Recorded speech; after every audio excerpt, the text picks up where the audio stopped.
Isbir. Belum ditulis.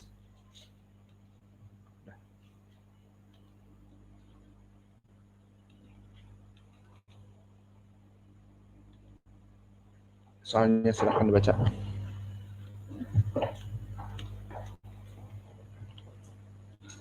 Assalamualaikum Ustaz Naim, semoga Allah mudahkan pembangunan masjid dan dakwah salaf di dalam saya dan seluruh Indonesia. Di hal ini banyak sekali surat-surat dari SMS dan grup yang kami ikuti di medsos mengirimkan doa khusus yang berhubungan dengan tahun baru Hijriah. Apakah perkara ini sunnah untuk diamalkan atau sebaliknya? Kami sangat bingung karena kami meski awal takut untuk beribadah tanpa tuntunan Nabi dan para sahabatnya. Barakallahu fiikum. Jazakumullahu khair atas doanya wa anta barakallahu fiik. Pertanyaan yang berhubungan dengan doa khusus di saat masuk tahun baru, dan sangat menarik di saat penanya di sini mengatakan meskipun saya awam, namun saya takut untuk melaksanakan peribadatan yang tidak ada sumbernya. Maka ini adalah fitrah. Berapa banyak dari orang awam yang fitrah tidak mau melaksanakan perkara-perkara yang tidak jelas. Namun justru ada beberapa kelompok yang sudah berlama-lama bertahun-tahun menuntut ilmu, namun senang yang namanya bid'ah. Sudah jelas ini adalah perkara yang tidak ada landasannya misalnya. Namun karena orang banyak melakukannya, ya sudah ikut orang banyak. Maka kami sangat terkesan kepada ucapan penanya ini. Maka kita jawab, barakallahu fikum. Ketahuilah, wahai saudara-saudaraku seiman, bahwa permasalahan doa yang tadi dipertanyakan, banyak mengirim doa-doa yang dibacakan di tahun baru Islam ini, maka perkara doa dia adalah ibadah. Awas, ini pembukaan yang baik. Kita masuk kepada permasalahan jawaban ini. Permasalahan doa adalah ibadah. Bukan permasalahan doa itu seperti kita minum cappuccino cincau, ataupun permasalahan kita makan rendang di Minang ini yang ladid, yang enak. Bukan permasalahannya masalah mubah, masalah dunia, bukan. Doa meminta kepada Allah, itu makna doa, dia adalah ibadah. Mana pendalilan doa itu adalah ibadah? Dan apa definisi ibadah? Ibadah didefinisikan oleh Imam Ibnu Taimiyah dan muridnya Ibnul Qayyim. Ibnu Taimiyah di kitabnya Al-Ubudiyah, ismun jami'un likulli ma yuhibbuhullah wa yardah. Bahwa ibadah adalah kumpulan dari segala apa-apa yang dicintai oleh Allah dari perbuatan, dari ucapan, baik amalan hati, amalan lisan, ataupun amalan dari badan ini. Maka contohnya sholat ibadah, karena Allah memerintahkannya dan mencintainya. Puasa Ramadan ibadah, di Al-Quran banyak. Kutiba alaikumusiyam, dan juga pendalilan sholat, wa aqimus sholah, semuanya perintah untuk contoh sholat 5 waktu dan puasa ibadah.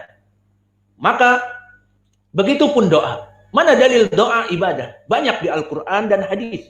Kita ambil saja satu-satu di Al-Quran, seperti Allah berfirman di surat Ghafir. Allah berfirman, wa qala rabbukum ud'uni astajib lakum. Maka berkata Rabb kalian, ud'uni, berdoalah kalian kepadaku, memintalah kalian kepadaku, kata Allah saja, tidak kepada yang lainnya. Astajibu lakum, aku pasti akan menjawab doa kalian. Bahkan di akhir ayat disebutkan, innal ladzina yastakbiruna an ibadati sayadkhuluna jahannama dakhirin. Bahkan mereka orang-orang yang berani berdoa kepada selainku, karena doa itu ibadah, tidak boleh dipalingkan kepada makhluk. Tidak boleh seseorang berdoa kepada kuburan yang sudah meninggal, dari wali-wali soleh. Tidak boleh, haram, syirik. Dari mana wali-wali itu bisa memberikan ijabah di saat kita meminta, wahai wali, sembuhkanlah istri saya. wahai wali, berikanlah rizki. Dari mana wali ini bisa memberikan rizki dan menyembuhkan istrinya? Dan begitu pun meminta kepada Nabi yang sudah meninggal seperti Nabi Muhammad, aku minta dibelikan motor yang baru. Maka ini pun kesyirikan. Atau berdoa kepada malaikat. Dan lebih parah lagi berdoa kepada jin seperti berdoa kepada Nyi Roro Kidul, penguasa Laut Selatan, sambil melarung sesajen, atau naik gunung, walau alam di Gunung Kerinci kami tidak mendapati dari sesajen-sesajen, alhamdulillah. Namun di saat kami naik Gunung Lawu, penuh sesajen kiri kanan, telur dan lilin dan juga kemenyan, itu yang kami lihat di kanan dan di kiri. Alhasil untuk siapa? Telur dan ayam potong dan sebagainya itu untuk jin dan demit dan siluman dan lain-lainnya dari penguasa Gunung Lawu. Ntar malah dapat lasmi nih. Never mind, itu cerita dulu. Maka di sini permasalahan doa itu adalah ibadah. Maka tidak pantas diberikan kepada siapapun, hanya just to Allah, straight to Allah. He is the one and only. Ibadah diberikan, doa hanya kepada Allah, dialah satu-satunya yang berhak. Dan di akhir ayat disebutkan, barang siapa yang sombong untuk meminta doa kepada selainku, aku akan memasukkannya kepada api neraka yang menghinakan. Dan begitu pun di dalam hadis yang sahih, yang mana hadis ini diriwayatkan oleh Ashabus Sunan dari Nu'man ibnu Bashir. Berkata Rasulullah sallallahu alaihi wasallam, ad-du'a huwal ibadah. Doa itu adalah ibadah. Maka jelas di dalam hadis ini doa itu adalah ibadah. Bukan sembarangan doa itu seperti makan dan minum yang kami contohkan tadi, atau memakai baju, atau menggunakan kendaraan yang mubah-mubah. Tidak. Doa ibadah kepada Allah harus dengan dalil padanya. Maka hadis ini ad-du'a huwal ibadah, hadis yang diriwayatkan oleh Imam At-Tirmidzi dan juga sebelumnya Abu Daud, yang mana sanadnya bertumpu kepada Mansur wal A'mas, keduanya meriwayatkan dari Dzar an Yusai an Nu'man. Maka mahalu hadis ini sahih. Adapun Mansur huwa Ibnul Mu'tamir imam, dan Al-A'mas dia Sulaiman ibnu Mihran, meriwayatkan keduanya dari Dzar. Siapa Dzar? Dzar ibnu Abdillah Al-Hamdani. Dan siapa Yusai? Yusai Al-Kindi Al-Hadrami. Maka kilahuma thiqatan, keduanya rawi yang thiqah. Maka hadis ini hadis yang sahih dan telah disahihkan oleh Syekh kami Muqbil Al-Wadi'i dan sebelumnya oleh Imam At-Tirmidzi juga. Maka Syekh kami Muqbil mengatakan hadza haditsun sahih, rijaluhu rijalus sahih. Bahwa hadis ini hadis yang sahih, semua rijalnya sahih.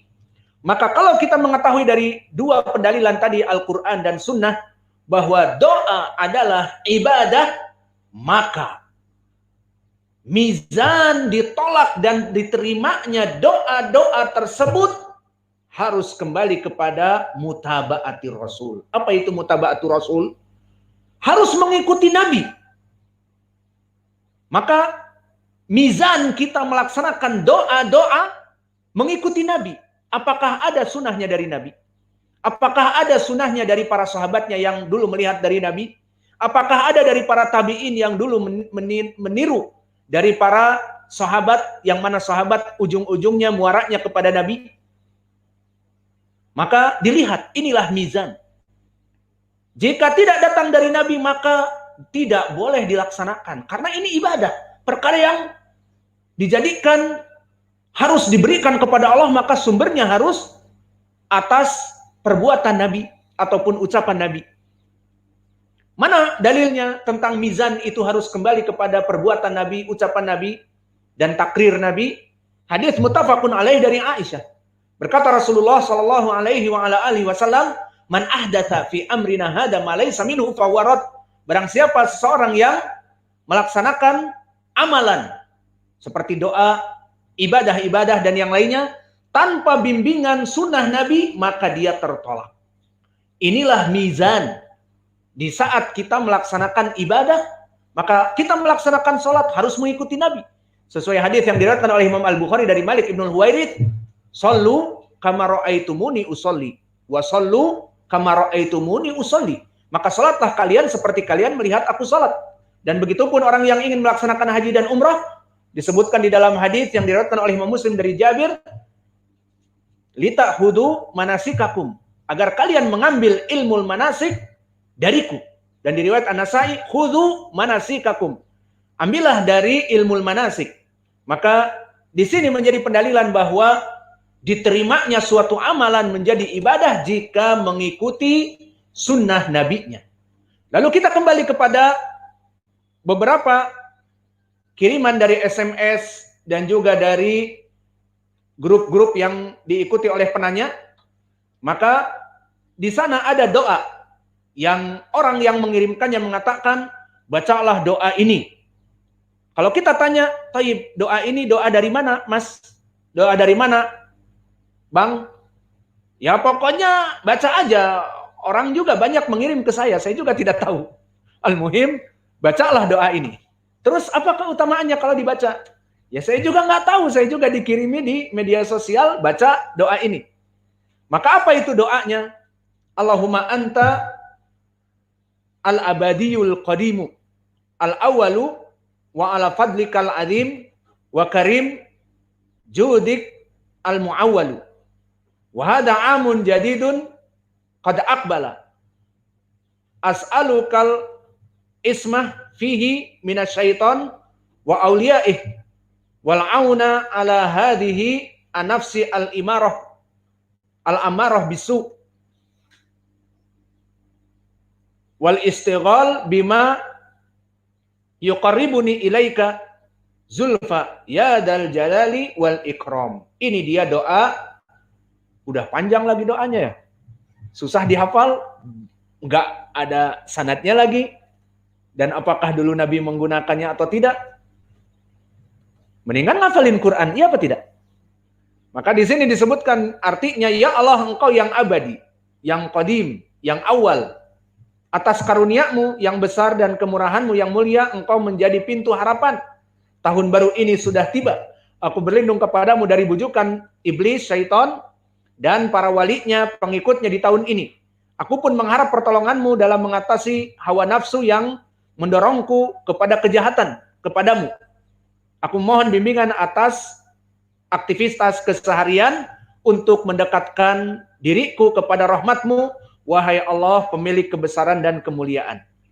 Maka lafaz yang kami bacakan dan terjemahkan tadi, itulah yang banyak dikirimkan di media-media sosial.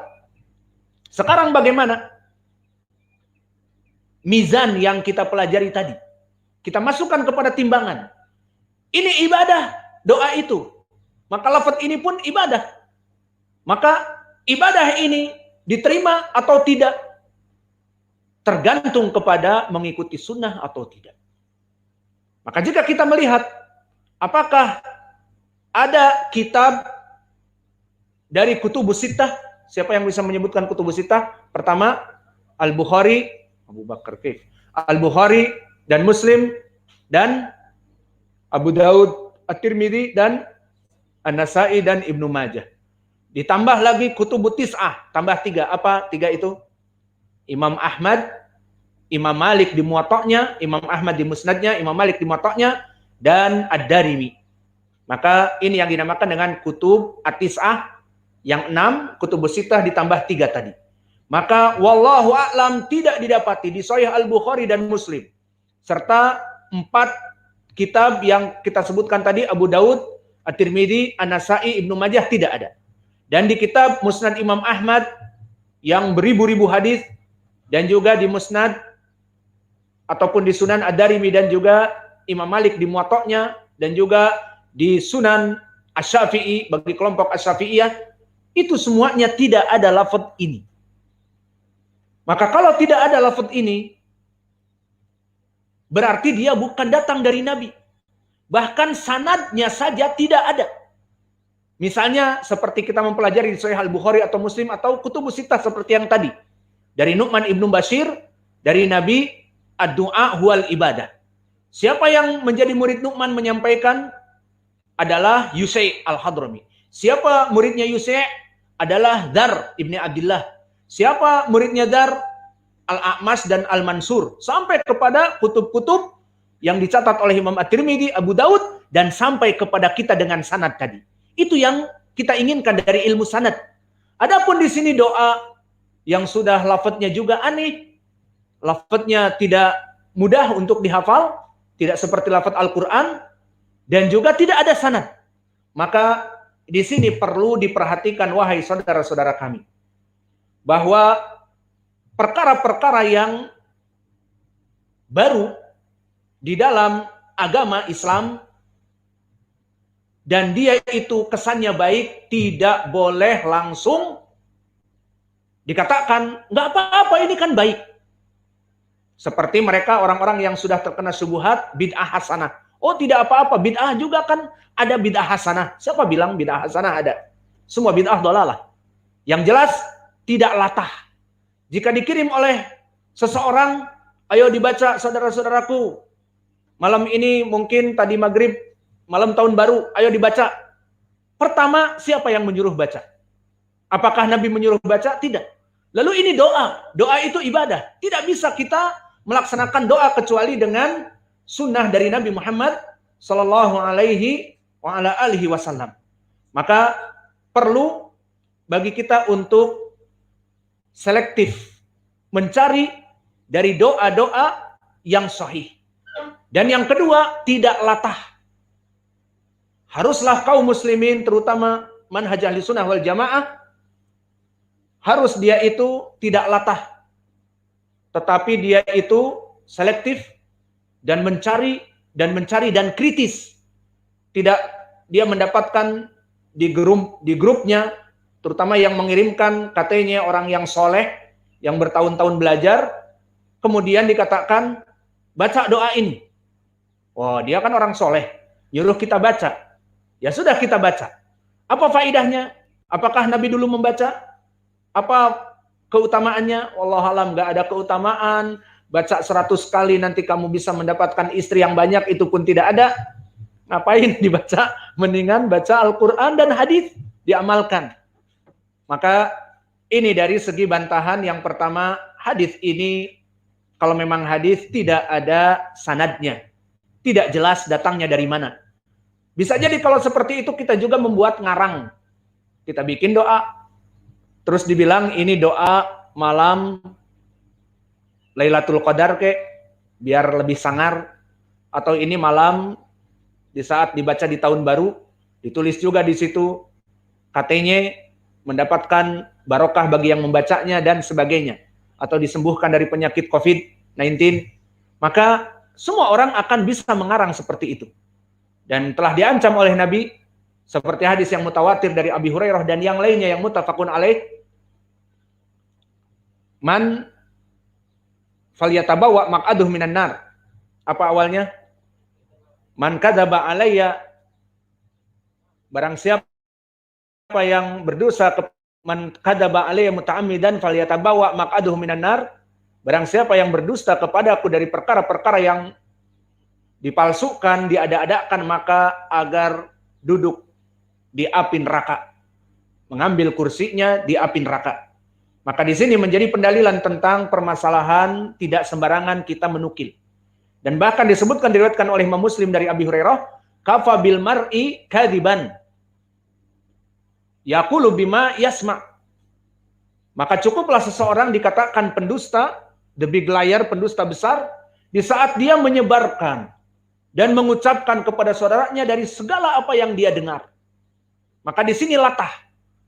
Dapat SMS di grupnya, baik WhatsApp, baik Telegram, baik grup dari Facebook, bacakan, amalkan doa ini, maka kalian akan bla bla bla.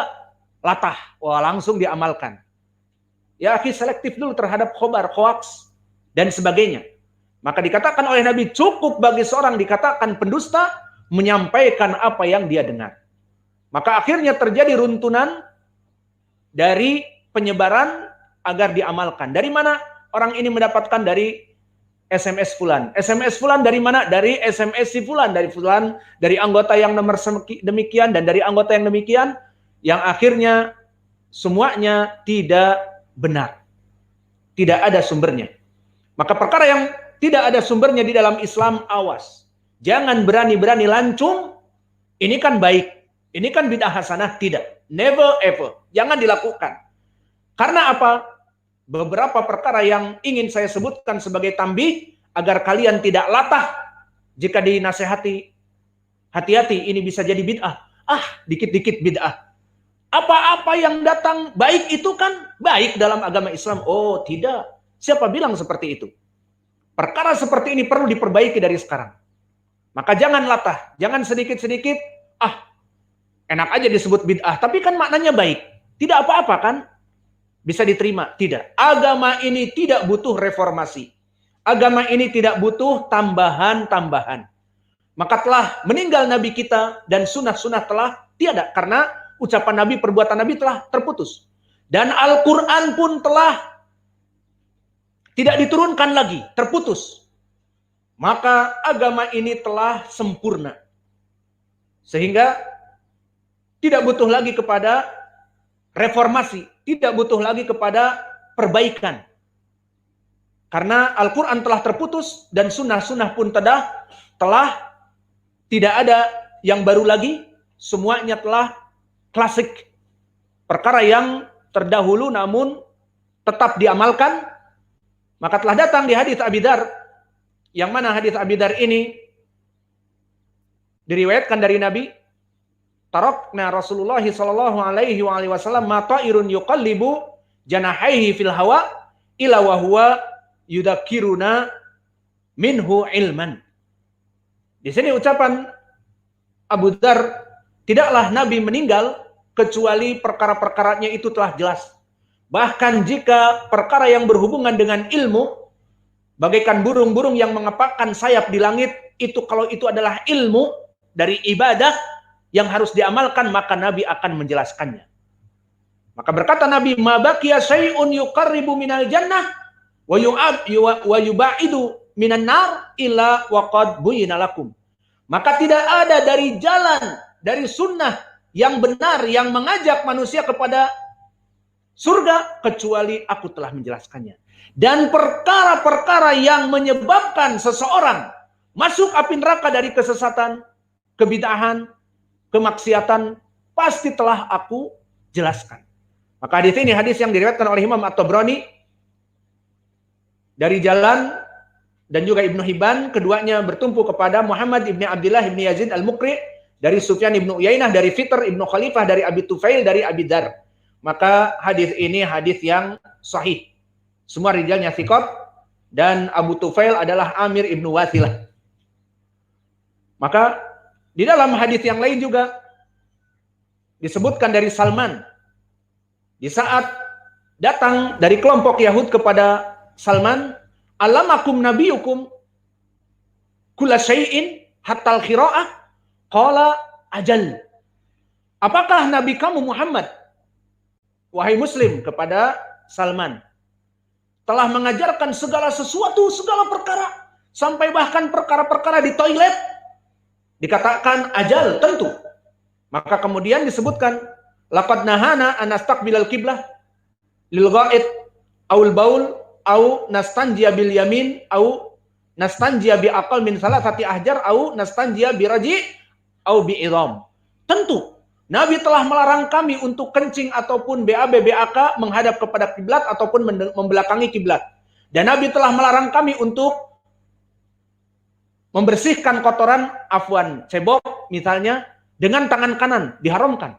Dan Nabi telah melarang untuk tidak mendapati untuk BAB dan BAK dalam safar air, maka dengan mengambil batu yang harus jumlahnya 3, tidak cukup 1, harus 3 di atas. Dan juga tidak boleh kita beristinja di saat safar dengan tulang ataupun dengan kotoran hewan. Maka maknanya dari hadis yang kami sebutkan tadi, agama Islam ini telah sempurna. Maka Allah menurunkan ayatnya yang akhir, al-yauma akmaltu lakum dinakum wa atmamtu alaikum ni'mati wa raditu lakumul Islam madina. agama Islam tidak butuh reformation. Agama Islam tidak butuh istihsan.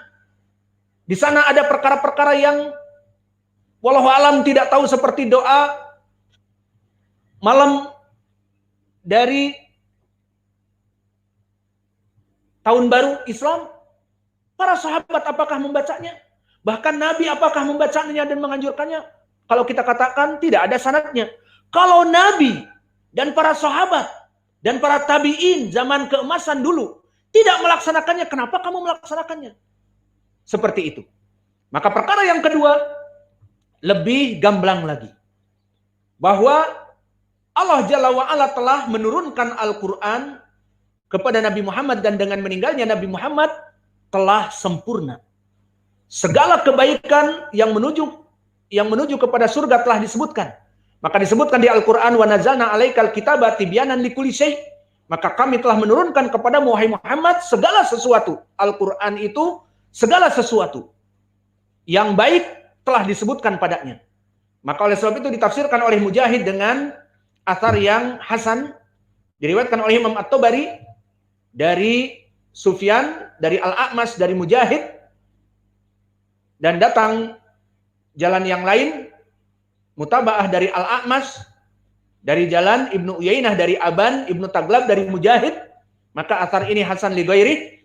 Berkata Mujahid, makna wa nazalna 'alaikal kitaba tibyanan likulli syai', kami menurunkan Al-Qur'an penjelas dari segala sesuatu.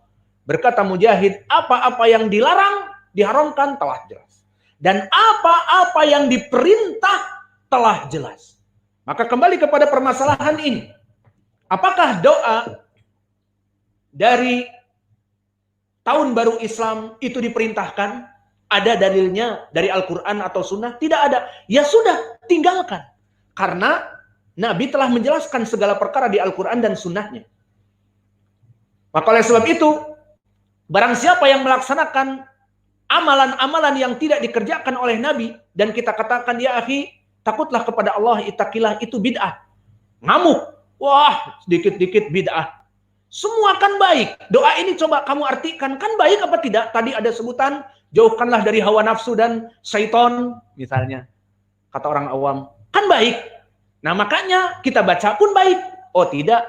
Kita jawab, kaidah di dalam Islam, jika kamu menganggap perkara yang baik itu, meskipun tidak ada dalilnya dari Nabi itu dikatakan baik dalam agama, berarti kamu telah menuding Nabi berkhianat dari risalah. Kenapa? Karena tadi telah kami sebutkan di dalam hadis dari Abi Dar, bahwa segala kebaikan pasti telah dijelaskan di dalam hadis-hadis dan Quran. Dan bahkan telah diturunkan Al-Quran di Hajatil Wada, al-yauma akmaltu lakum dinakum wa atmamtu alaikum ni'mati wa raditu lakumul Islam madinah. Aku telah menyempurnakan agamamu wahai Muhammad. Al-Quran tidak akan diturunkan lagi. Dan sunnah-sunnah akan ditutup dengan meninggalnya Nabi. Maka Allah ridha kepada agama Islam seperti yang ada sekarang, tanpa ada doa malam-malam dari tahun baru. Allah telah ridha dengan itu. Lalu datang orang di zaman sekarang tidak tahu sanad, tidak tahu apa. Ini doa, baca doa malam tahun baru, bagus. Dari mana kata bagus? Tidak ada pendalilannya bagus, bahkan Nabi pun tidak mengajarkan. Maka Islam tidak butuh kepada reformasi, dan cukup dengan ucapan Imam Malik yang diriwayatkan oleh Ibnul Majishun, muridnya Imam Malik. Berkata Imam Malik, man ibtada'a fil Islam bid'atan yaraha hasanah, maka barang siapa yang melaksanakan kebid'ahan di dalam Islam dan dia memandang itu adalah perkara baru yang dianggap baik, faqad za'ama anna Muhammadan khana risalah, maka dia telah menuding dan menuduh Muhammad itu telah berkhianat dari risalah. Kenapa? Karena di hadis tadi bahwa segala kebaikan telah dijelaskan. Dan di Al-Quran, al-yauma akmaltu lakum dinakum wa atmamtu alaikum ni'mati wa raditu lakumul Islam madinah, segala kebaikan dan Allah ridho kepada Al-Quran dengan apa yang ada. Kemudian tidak disebutkan doa malam dari malam tahun baru Islam.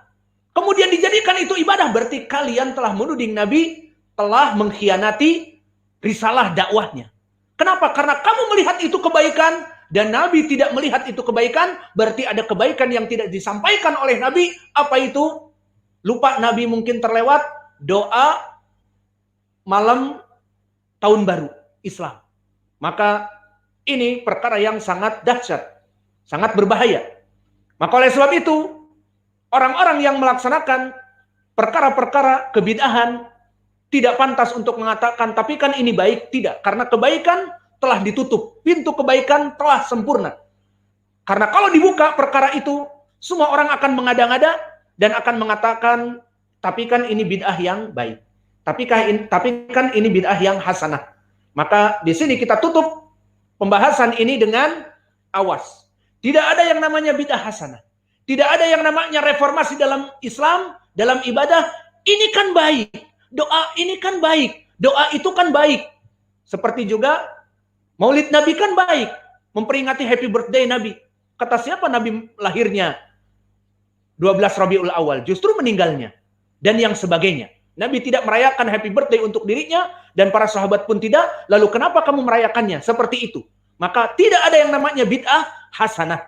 Cukup dengan kita bantah hadis yang diriwayatkan oleh Jabir ibni Abdullah, diriwayatkan Muslim, wa iyyakum wa muhdatsatil umur fa inna kulla muhdatsatin bid'ah wa kulla bid'atin dhalalah.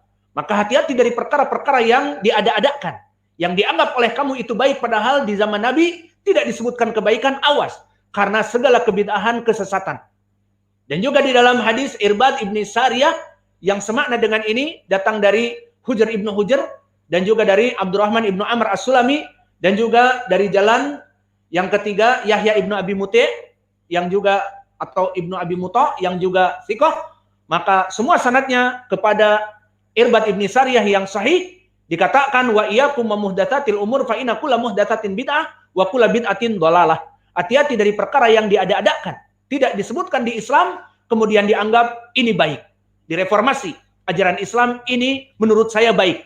Dikatakan bid'ah hasanah, maka bukan hasanah, tetapi kata Nabi, kullu bid'ah dhalalah. Setiap bid'ah itu sesat. Dan di riwayat An-Nasa'i, wa kullu dhalalatin finnar. Setiap kesesatan di api neraka. Maka ini bantahan dan jawaban kita bagi mereka orang-orang yang bermudah-mudahan memasukkan perkara-perkara ini ibadah, amalkan tanpa dalil dan hujjah. Maka jawaban kita, doa yang dibaca tadi dari doa tahun baru Islam, maka bukan dari sunnah dan termasuk kebid'ahan dan tidak boleh dilaksanakan. Wa naktafi ilahuna wa jazakumullahu khaira wa barakallahu fi ilmikum.